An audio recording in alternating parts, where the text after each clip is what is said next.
Hey, welcome to What Do I Got Show. Today I'm going to review the film, or documentary, I believe it was, Grizzleyman, which was put together by Werner Herzog. It's narrated by Werner, and it follows the madness, basically, of a guy named Tim Baxter, who changed his name to Timothy Treadwell, from Baxter to Treadwell.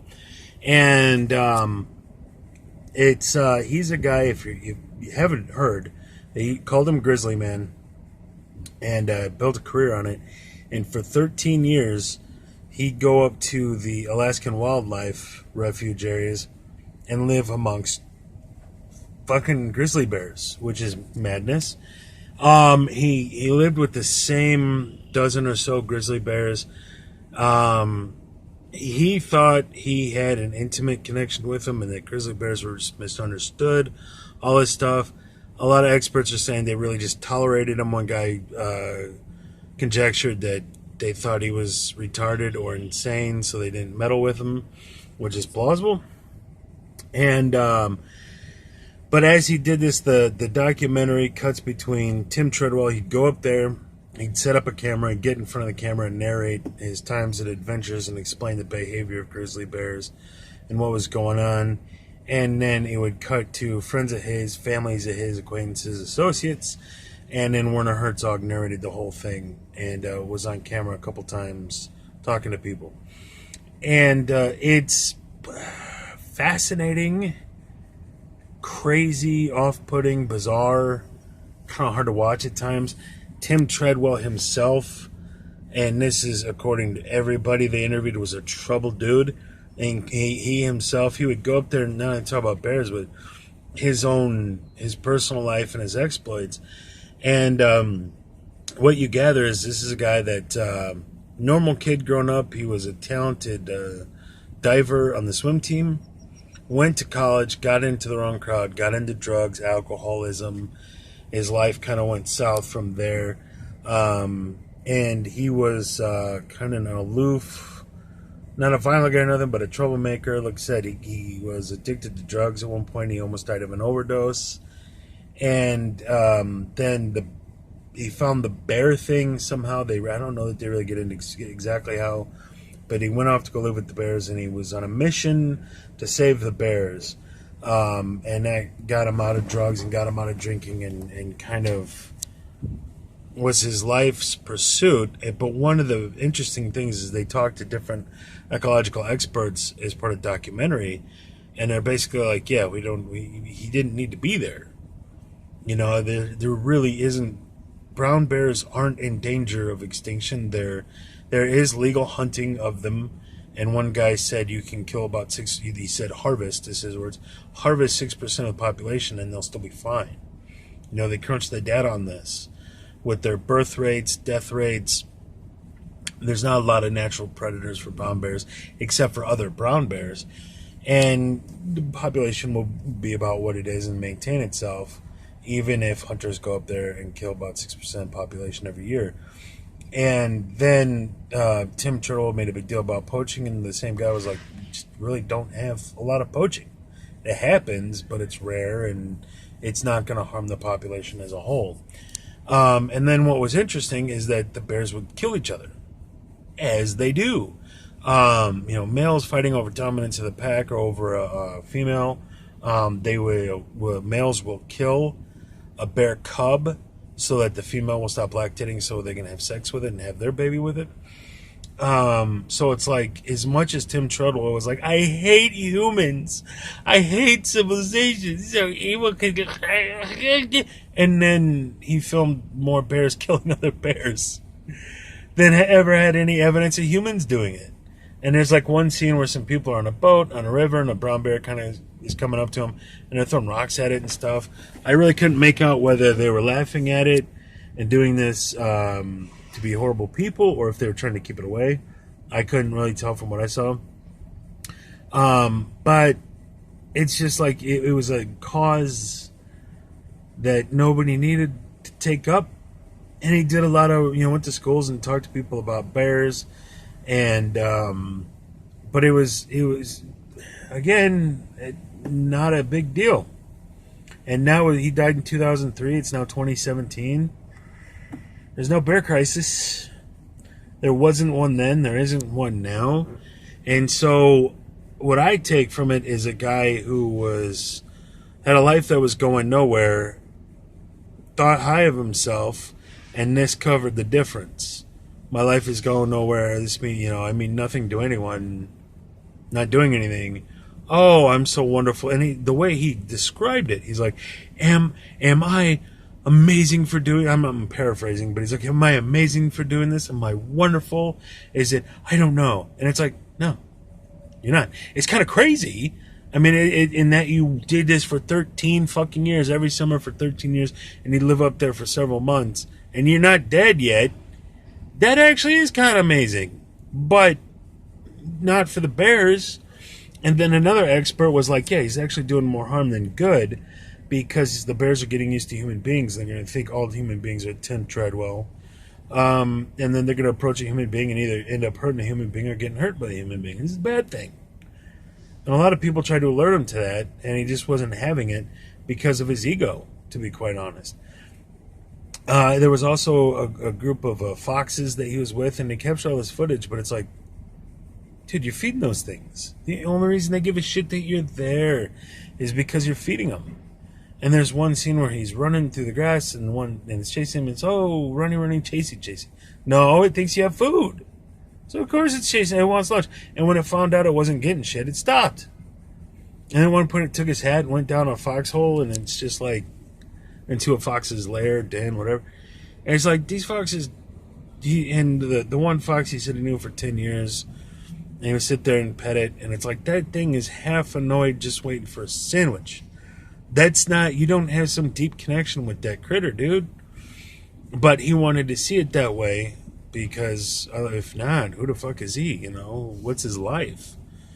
And one of the interesting things about it, and I don't even know if it's conjecture on my part, the dude was clearly homosexual. Like, his voice, his mannerisms, the way he put together thoughts, he's gay. And he actually talked about that at one point. He's like, I don't know why women don't like me. I'm a nice guy, all this stuff. And it's like, they're not approaching you for a date because you're flaming queer.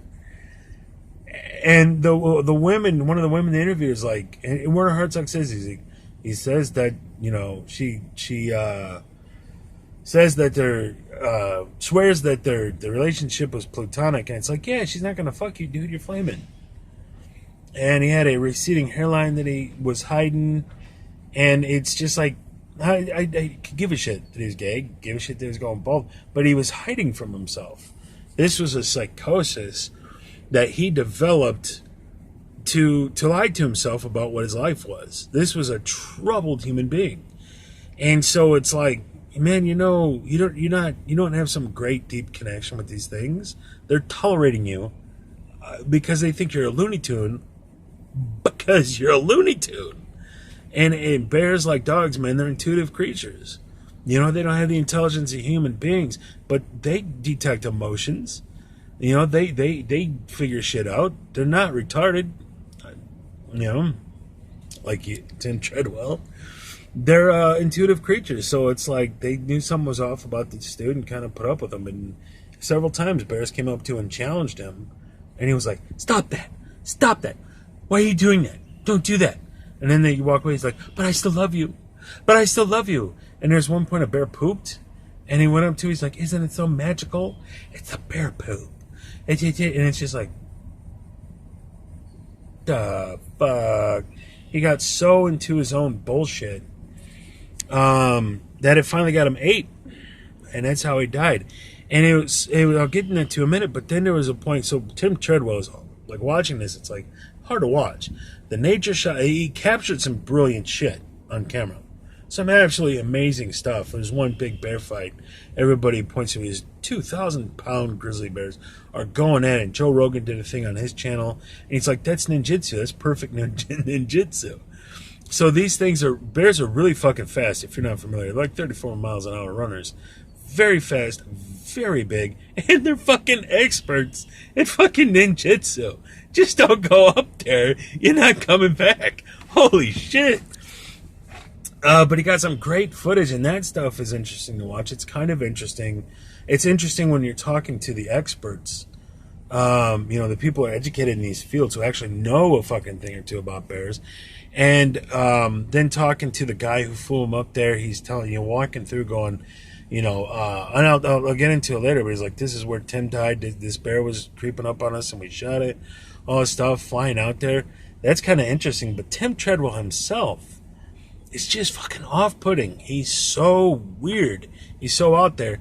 And then they go to this coroner that they brought to him. Tim Treadwell and his girlfriend got killed in 8-2, Amy Huguenard. And he's like, yeah, this is the metal bin we put him in, and there was one garbage bag for Tim and one garbage bag for Amy. That's all that was left. But he, took his opportunity to be on camera, and he, too, was just an insane, creepy fuck. I wouldn't let my kids around this guy. This guy was... I wouldn't let me around this guy. That guy creeped me the fuck out. So you got some... These are, the two eccentric dudes, the Tim and the coroner, are just kind of creep fucking weirdo. And then some of the hippie ladies that he knew or two are just like, you're all fucking nuts. You're a bunch of wackos. Geez, this is a documentary about crazy hippies doing stupid, crazy hippie shit. And then you talk to the 3 or 4 conservatives standing on the sideline going, you're fucking nuts. So it's kind of, it's interesting for the bears and the nature. It's also interesting from a psychological and sociological standpoint to observe people. Not the bears. The bears are like, oh, it's a bear. Okay. You're doing what bears do. Oh, okay. That's a bear thing. And then the people, you're like, what the fuck? It's worth a watch. It's an hour and a half. It's worth a viewing. But what happened was, he went up there for 13 summers and knew this specific crowd of grizzly bears. And as, young ones would be born and, they grew up knowing this guy. And he was just always there that summer, so they didn't kill him and shit. And then the last year, the lucky 13th year, he decided to stay later because he didn't see this one particular bear lady that he liked. So when the whole crew went up into the mountains to go hibernate, he stuck around later than usual, which is a mistake because they're not going to eat you, during those summer months when he's there because they're filling up on salmon and there's plenty of food. As you get into the fall and they're getting ready to hibernate, there's less and less salmon, and they're trying to get in as much calories as they can to go hibernate to last the winter. They get aggressive. And so what happened is one bear, and they actually think he filmed it, called Bear 141, and they actually put Amy Huguenard in the shot, and she's like obviously creeped out. It's like, you dick. Don't fucking put her in harm's way because you're shit. Asshole. So it's hard to like the guy, even if you try to you're trying to raise awareness about the bears. You're gonna get her killed, you dick, and he did. So this one particular bear, they actually show him diving in the water, and he's going deep trying to get dead salmon because there's nothing else to eat. He's desperate, and an expert would have seen that and got the fuck out of Dodge. Instead, Treadwell set up in this one spot, which was on a bear track, where the bears either got to go around you through the lake or come right through you. And that's what happened. This bear came right through him. So they're setting up for a shot. They think Amy turned on the camera because she was filming all that stuff while he was out in front, but didn't take the lens cap off the camera. So they actually got the audio of this bear attacking Tim Treadwell, eating him, and then attacking Amy Huguenard, and then the camera runs out. But Werner Herzog listens to it. They don't put it in the documentary, but they explained it a little. The coroner guy explained it some, and it's just like... And I agree with one of the dudes that was went out there and had to shoot the bear that killed Tim Treadwell. He's like, he got what he deserved. Maybe not from a moralistic standpoint, but if you do this, this will follow. And that's what happened. He put himself in you might as well be standing in front of a fucking train. The hell, we might as well jump out of an airplane at 30,000 feet with no parachute. What the fuck else was going to happen to you? And it's interesting because in the video, he talked about this. He's like, I would die for these bears. I would die for these bears. I died for these bears. And then other times he's like, yeah, I don't want to really die. But if I have to, and it's like, yeah, and you're watching that going, you gotta, that's what happens to you, dumb shit. And then at one point, they're like 10 days from death, 3 days before death, the day of, And then there's one point he's talking. He's like the the site of the massacre was right behind this where he's talking right now, and you're like, wow, dude. So it's a trip. Check it out. Him in the corner, they're hard to watch, man. That creeped me out. If you like train wrecks, here's a train wreck from hell, man. This is your fucking train wreck. I don't like that stuff. That makes me uncomfortable. He made me fucking. If I met him personally, I'd be like, no way, man. No way. You creepy little gay guy. And same thing with that fucking corner. Just weird. But some of the conversations and concepts and stuff, some of the video, it's interesting. It's an interesting watch. Werner Herzog does a good job putting it together, narrating it. That dude should do an ASMR channel. You listen to that dude all day. Like German dude with just a very soothing, calming voice. But yeah, interesting stuff. Grizzleyman, go check it out. It came out, I want to say in 04. But yeah, dude got 8. Interesting shit. Go check it out. Cheers.